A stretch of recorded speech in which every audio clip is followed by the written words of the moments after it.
Everyone falls on hard times at some point in their life, but hopefully they have the resources to get themselves out of whatever situation they're in. It's not always easy, and not everyone has the means to do so, and these folks are desperate for a helping hand. Wanja Mora was walking to market in Nairobi, Kenya, when she heard someone calling her name. When she turned around, she saw it was an old friend of hers, Patrick Hinga, but he had clearly fallen on very difficult times. Patrick was filthy and disheveled, and his eyes looked like he hadn't had a good night's sleep in ages. She immediately brought him to a local cafe for a meal, and Patrick explained to Wanja exactly how he ended up on the streets. His descent into addiction started with cigarettes. While he was in school, he and his friends would sneak into the bathroom and take a few puffs. Soon, however, he started smoking marijuana, and that quickly led to harder and harder narcotics. Patrick's mother didn't know how to handle her son's drug problem, so she repeatedly took him to the Mathare Mental Hospital in Kenya. Conditions there were just as deplorable on the streets. According to Patrick, the employees at the hospital didn't treat him like a drug addict, they treated him like he had a severe mental illness.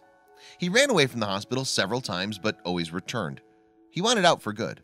So Patrick chose to live on the streets of Nairobi, scoring drugs wherever he could. He stopped taking care of himself. The only thing he ever wanted to do was chase his next high. That was until he saw Wanja. Other than his mother, who occasionally brought him food, Patrick never saw anyone he used to go to school with. When he laid eyes on Wanja, however, he saw her as a beacon of hope.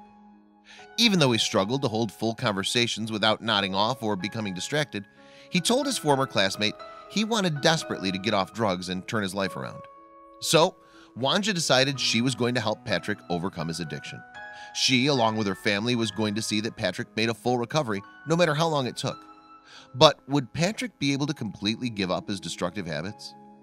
Only time would tell, but Wanja was confident in her old friend. She brought him to the Chiromo Lane Medical Center in Nairobi, where they had a 9-day intensive detox program. The entire thing, however, was well out of Wanja's financial means. How would she pay for this treatment? Wanja immediately took to social media and created a page where people could help fund Patrick's treatment. His story struck a chord with the people of Kenya, who often saw other drug addicts desperate for help on the streets. The road to recovery is never an easy one, and Patrick initially struggled with fighting the urge to use.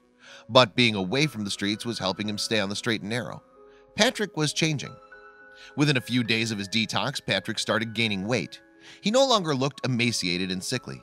His mental state also improved, and he could hold entire conversations with Wanja. Everything was coming together beautifully. But would it stay that way? One huge aspect of Patrick's recovery was his belief in God. He read lots of spiritual literature that helped him believe anything was possible. Because of his newly found faith, Patrick saw no reason to ever turn back to drugs. With every day that passed, Patrick was looking better. It had been over a decade since he felt any sort of happiness or self-worth, but it was all flooding back to him. Wanja even had a special gift for Patrick when he was completely done with his rehab. She was going to give Patrick the opportunity to help her run a store. The small shop was stocked full of household items, so Patrick had plenty to keep him busy after his departure from rehab. Wanja hoped the responsibilities of the store would keep his mind off drugs. She knew if he started getting bored after a stint at the treatment center, there was a chance he'd return to his old ways, and she wasn't about to let that happen.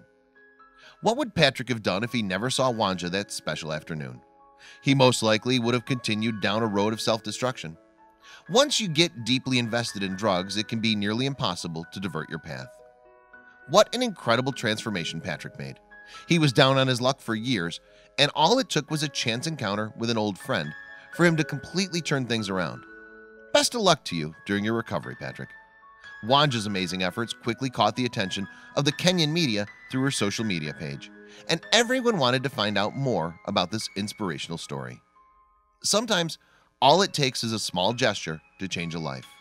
Stories like this one help restore faith in humanity.